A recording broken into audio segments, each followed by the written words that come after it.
Iliyaruina Leshida, Arwi President Ukhrul District Badminton Association kala Vice President Manipur Badminton Association li kapangami de klehi evening shiri me kap ta phongshongai de lehi wi chenawena chenam telaina ina hiwi along hili iwi shongai na tiomai kha thada ina contribute sakhai chungchu dak lehi infrastructure gada kala national being hi talent han salaga coaching gada khami kala thada ariwi itumwi thada hiwi sports hi Ukhrul district wi level li thada matai sangkhing sak chiba ba matai lai na itumwi physical structure aga hi badminton wi sports he na changrok lagai na the in sports nga chai ki tong ali chamai kam dak the hi mixed martial art na badminton wi hili isi Ukhrul we na potential ji hak bai ka bai da khui ki chiba ba hi itum physical structure kala mixed martial art by weight categories thauda itum li hi potential hak lai na khui je na ila da hi wi li shau teu mai kha khui phai da contribute sa ge da chuk tale thada itum society hi matailai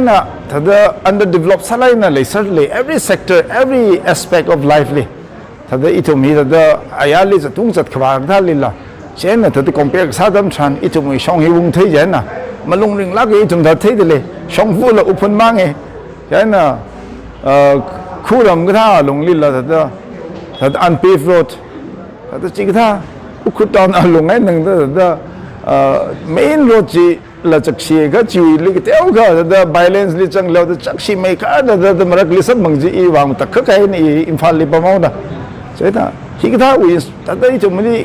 khabat khang chan khala under developed site ga theu ga da I la da hi malong ring la ga da I wi shongai na teu mai kha da nga chon ga bai ji nga chon ge da da atama shuda I da kyok sane isi oza IK Muivah li yada congratulations hada felicitates sak mi hi kachang khata itum hila itum wi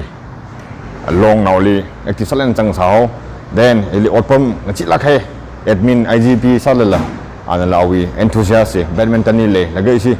tangkhuk tam nalong imphal hila badminton win career sak hai la tra khale kaji term hi le ser laga da aish I thada ot ngachi lakhai hi la anai thada Vice President akali Alexa dele khaba anala ye release roki mi ngai dele giju hi la itum nala ta hi ring phana phung si congratulations hang se bai ba sada gai thum mi na da kle bing la ana welfare share sa ngai ji da itum nala ka da ali ning sinai ring phana he itum asot ming rum ye da chile matai la ga na da rin laga sada itum ring pha khang rum san